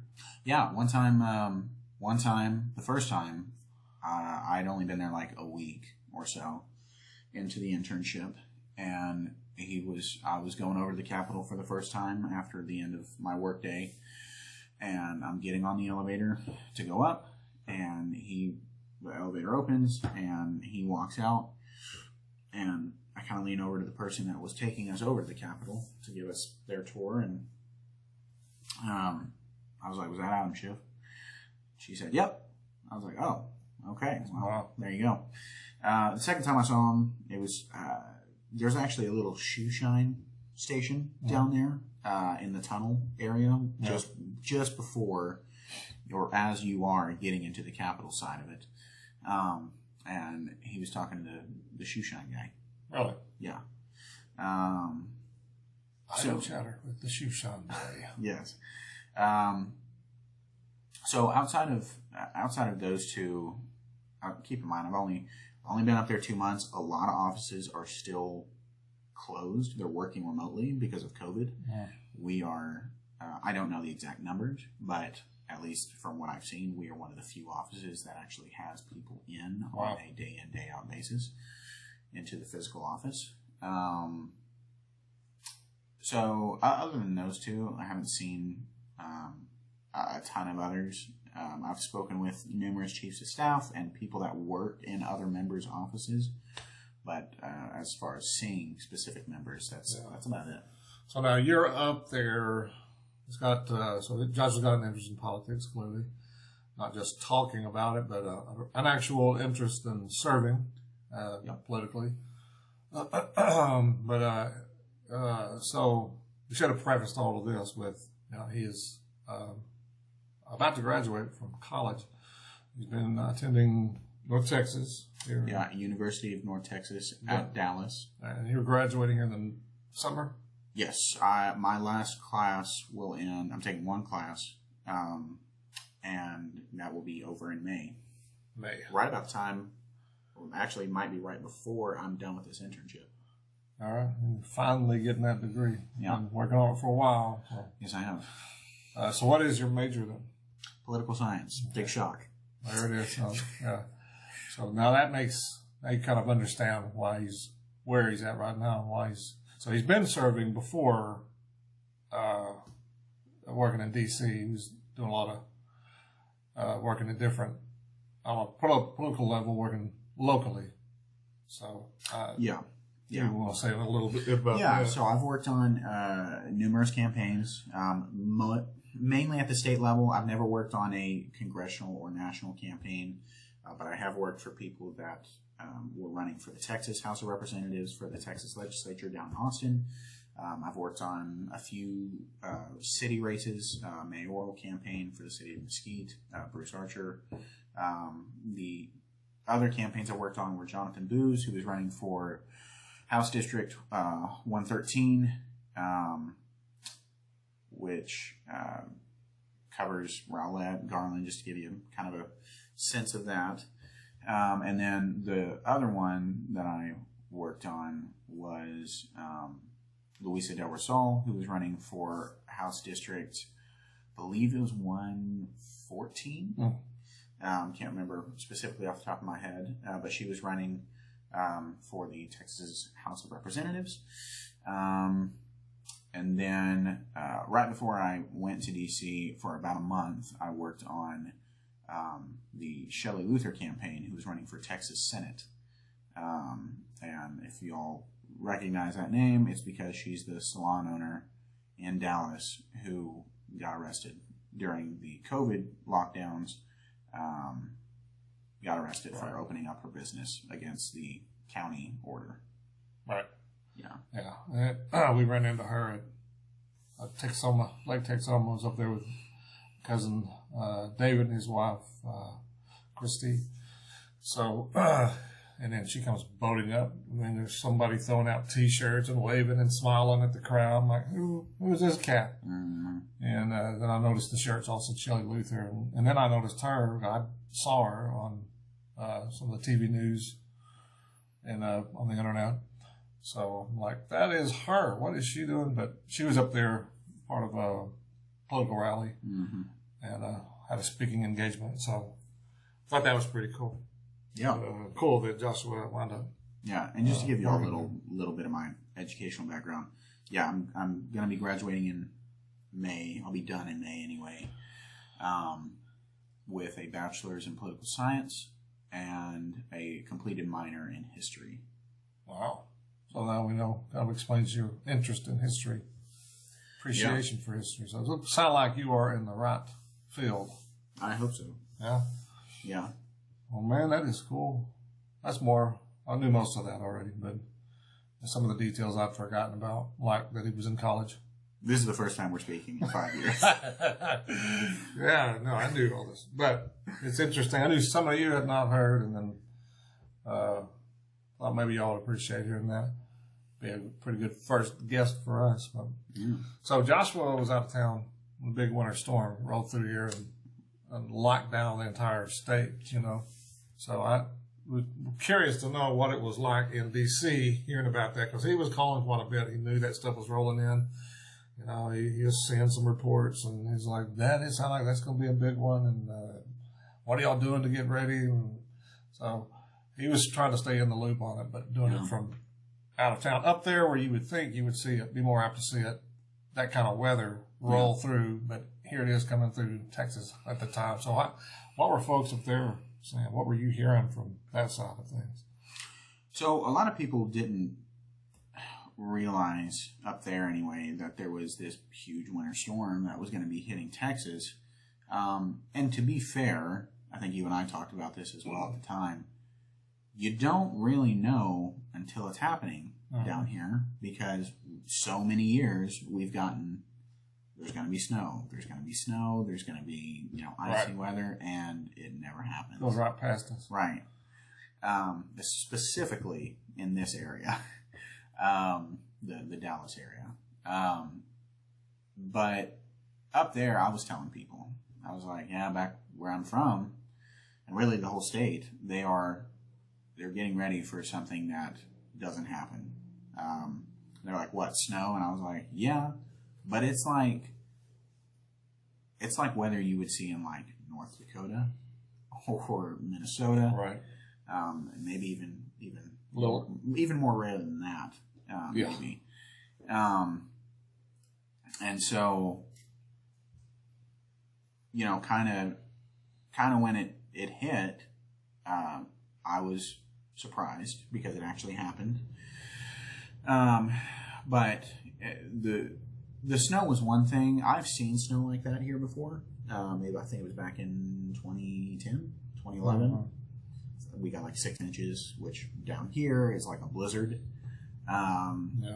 So I've seen snow like that before, but it's very rare, and it's always cool to see when it hits this area. The temperatures was what stuck out to me. With it, I think with the wind chills on at least one of those days getting into the negatives. That was shocking. And so I kind of relayed that to people who were not from here, kind of live up in that Virginia, Maryland, D.C. area and are from there. And they just could not believe it. They were like, what? Isn't it supposed to be hot down there? Yeah. And I'm like, yeah, most of the time we get like usually 3 days of winter, and then we're on to, Yeah, usually a lightweight one. yeah, we're on to spring. So they were kind of shocked by that, and I actually had a few people when it hit were asking, how's your family? Like, how's your family doing? Are they okay? Thankfully, I know y'all were fine. Mm-hmm. I know, Mom and Anna and all of them were fine. Yeah. So luckily, I think the worst of it that I heard for our family was, a couple of days without running water. But Electricity was down for a little bit. a little bit, yeah. But, Water pipes breaking when it started warming up again. Right. So,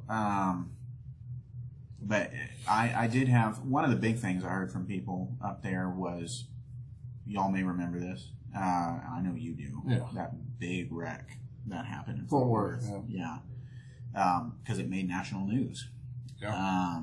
And so people, anytime I saw them in that time frame of when that storm was going on, it was, they were coming up to me, man, did you see that accident, that wreck, that huge pileup that happened in Texas? And I go, are you talking about Fort Worth? And they'd say yes. And they were like, that's just insane. And, I'd have to explain to them, look, two things. Number one, we are not accustomed to driving in those conditions at all. And number two, the state as a whole is not prepared to handle those conditions whenever something like that. And, in my opinion, to no fault of their own, that was, if I remember correctly, that was the first time a winter storm of that magnitude hit the state since 1899. Been a long time. So it would make sense that we're not ready for something like that because it doesn't happen. There's no need for the road equipment and stuff like they would have up north and in wintry states that have it all the time around the Great Lakes or whatever. Right, and then you're going to have people who are just like, I got to get to work, or you know what, if I take it slow, I can drive in these conditions, and that's how you end up with what happened in Fort Worth. So sad situation. A little bit of water and a little bit of freezing temperature, and people you got a big mess like that. So yeah, absolutely. But it was a mess. He missed out on it. So he was. I think he told me at one point, kind of envious. I'm not there to see that. Yeah, just to experience it with y'all. But yeah, because don't get me wrong, I had gotten snow after I moved up there. We had like probably 3 or 4 days of snow in the first month that I was there. Some days we were doing 6 inches of snow, 3 to 5, stuff like that. Yeah, it's a little bit more of a normal thing up there, and they can clear the roads. Yes, yeah, but I was kind of, I don't envious might be the right word, but it was just you realize that is a phenomenon. Yeah, and may not see again. Yeah, not here. Not in my lifetime. Maybe not. If it holds to that pattern of happening every 120 years. So, I remember the time when I was a wee lad. Right. So it was definitely interesting, and it was scary, but there's always it was. There's always some kind of beauty in the storm. Yeah. So it was cool. Yeah. It was cool, but then there's the other side of it. It's so many people dying, people suffering. Well, and we got to kind of tie this into what I'm doing in DC right now, and there was a lot of calls we got for the next 2 weeks or so after that was, I'm still without power, or my water's still not back on. Wow. Or that was days, weeks later after the event. Yeah. Yeah, I think I heard that there was some folks still without water, without power. I don't know where they were at. Parts of the state, it was stretching into a month after the event, and they were still down. So that's crazy. Yeah. All right. Well, the sound of Miss Christie walking in. That's what y'all heard just a second ago. She just got back in here from work. Yes. She is somewhere around here. Right out there, I'd have her tell you hello. But It was actually someone who came to rob the house but didn't want to interrupt us during this. the dog was quiet the whole time, and Christy broke in. I'm here. Are you going to say hello to everybody? Not like this. You hear her voice. Well, you can stay behind the camera. Hello, everyone. Hello, everybody. Hello. She says, well, you heard her. She says, hello. She'll be with us later. We're going to, later on in the podcast. All right, y'all. So that is it for now. Joshua, that's it with our first ever guest.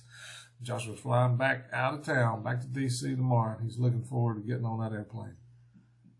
Yes. Yeah. As in, no. I'm looking forward to land at the airport in that airplane. So please include all your flying horror stories in the comments. Oh, God. Right. Please Right. Don't. Turn Yeah. off the notification. Yeah. And by the way, we got a new email address for this podcast. It's ghosthorsepodcast@gmail.com. Ghosthorsepodcast, all one word, @gmail.com. So if you wanted to send something to Joshua, or if you got his phone, you just text him. If you don't, here's the number. If you don't, here's his number. Dad, don't give out my number. Quick PSA to whoever watches this, whoever's going to be watching this, on behalf of myself, go vote. Every election, city, state, federal, go do it because you may not think it matters, but it does, especially the lower level stuff, the city stuff, the state positions, it matters. But go vote for every chance you get. Yeah, they're all big ones. Big one, the presidential election, all the way down to just the school board City election. council, school board, yeah. All right, so that's it. We're going to wrap it up. We'll see y'all on the other side of this. All right? Bye.